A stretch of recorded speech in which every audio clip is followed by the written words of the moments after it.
Let's have a look at question 19 in this video.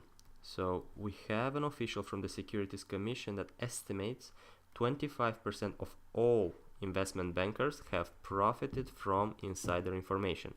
Now we assume that 15 investment bankers are selected at random, and we want to know the probability that at least 10 of them have profited from insider information.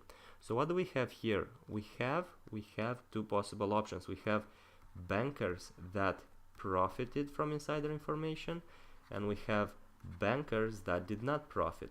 Bankers did not profit, and we're interested in the proportion of bankers that profited. So we're interested in the 25% of the population. This is the proportion of the entire population of investment bankers. Now we take a sample of 15 out of the entire population. We want to know the probability that at least 10 of them, profited from insider information, given that our sample size is 15 and the proportion in the population is equal to 0.25. So because we have two possible options, we're dealing with a binomial distribution. We have bankers that profited, bankers that did not profit, so we're dealing with the binomial distribution, and we can find the respective probabilities in the table of the binomial distribution. So that would be the probability that x equals to 10, given that we have 15 observations and the proportion is equal to 0.25, and the probability that x is 11, given that the number of observations is 15 in the sample and we have a proportion of 25% in the population. Now notice that we don't have any other options. We don't have the probability of x equal being 12, 13, 14 or 15, because it is very unlikely to still have people that profited from insider information. Why is that? Because the proportion in the population is only 25%.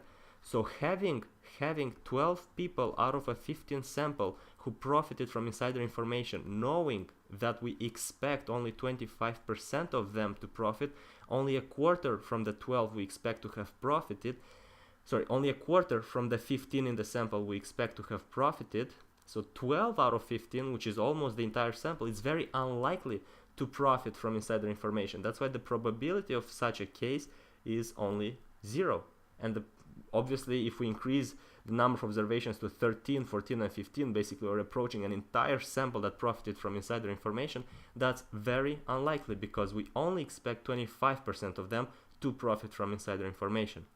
Now, if we work out the math over here, we'll find out that this probability is going to be 0.0007, and the other probability is 0.0001. Now, before we give a conclusion, let's just have a look at these probabilities one more time. These probabilities are still very low. So this is very low, this is even lower. Why is that? Because even having only 10 people out of 15 to profit from insider information is very unlikely, because we only expect 25% of them to profit from insider information. So 10 out of 15, that's going to be 2/3, and we only expect 1/4 to benefit from it, to profit from insider information. So having 2/3, which is quite high, that's 66%, that's very unlikely to have so many people who profited from insider information. So that's why this probability is very low. It shows that it's very unlikely, and the same logic goes over here. Now, if we add up these probabilities, we would get 0.0008. And if we check with the answer key tells us that this probability is 0.007, and that's false. It's 0.0008. So that's it, and we are done.